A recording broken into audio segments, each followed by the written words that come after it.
What is a ground fault? A ground fault is an unintentional grounding of an insulated wire. What can cause a ground fault? A nick or cut in the insulation. A poorly repaired splice with water around it. A current must have a path to an earth ground to be a detectable ground fault. In most cases, a cable contained in a conduit will not have a detectable fault to ground.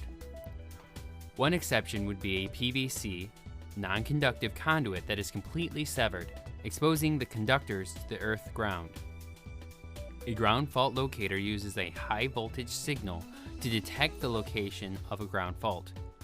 The locator sends the signal down the wire and it exits at the fault and enters the earth.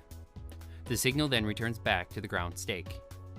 The ground fault locator uses this returning signal to pinpoint the fault.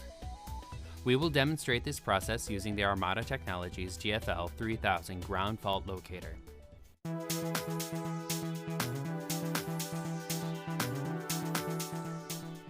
The GFL3000 is designed to pinpoint the exact location of a ground fault in a cable. The GFL3000 is not intended to locate the entire path of a cable. To effectively pinpoint the location of a fault using the GFL3000, the path of the cable must be previously determined and the wire must be in direct contact with the earth. To demonstrate that the path of the wire has been previously determined, the wire has been placed above ground. The fault is illustrated with a flag for further clarity. In cases where the wire is contained in conduit, the conduit will interfere with the locator signal and not result in an accurate reading. Isolate the cable to be tested by disconnecting it at both ends. Make sure the cable is disconnected from power, components, or anything else that could transmit an electrical current. This forces the current generated by the transmitter to exit the cable at the fault. At either end of the cable, and with the transmitter off, connect the black lead to the ground stake and push the stake into the ground as deeply as possible. Connect the red lead to the cable that is being tested. Note that if the clock is indoors, the black lead must be connected to its own ground stake where the wires exit the building. Do not use existing grounds in the building. Before turning on the transmitter, be sure no one is touching the stake, cable, or leads.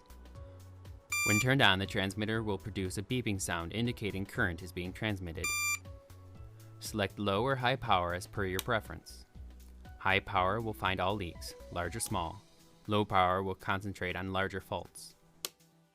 Remove the black insulating covers on the probes of the receiver. Turn the receiver on and place the receiver probes into the ground along the path of the cable. As the transmitter pulses the current, you should see the needle on the receiver kick in the direction of the fault. Watch for the direction of the initial kick of the needle and disregard the rebound kick. Remove the A-frame probes from the ground and move it in the direction of the initial needle kick along the path of the cable. Reinsert the probes into the ground and observe the direction of the initial needle kick. Continue down the path of the cable in this manner until the needle kicks in the opposite direction. This indicates a fault is between the last two places the receiver probes were inserted. Continue to zero in on the fault by following the initial needle kicks. When you are directly over the fault, the needle will cease to kick. Mark this spot for repair. Before repair, turn off the transmitter and disconnect it from the cable. Never touch the transmitter, leads, or the cable being tested while the transmitter is on, and do not use the transmitter in the rain. Failure to follow these precautions could lead to injury or death. Cables that contain many faults can be confusing as all the faults exhibit some needle kick. To minimize confusion, start near the transmitter and work your way along the cable, fixing the faults as you locate them. If you are next to the transmitter when using the receiver, the needle can kick in the direction of the transmitter. Move further down the cable, away from the transmitter to get the proper direction of kick. It is not uncommon for needle kicks to cease between the transmitter and the fault.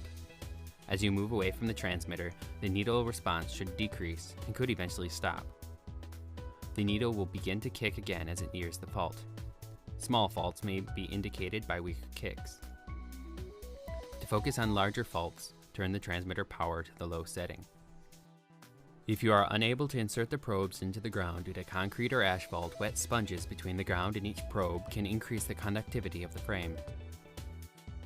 To bridge large obstacles, you can extend the frame by wrapping one end of wire around 1 foot of the A-frame and the other end around the screwdriver.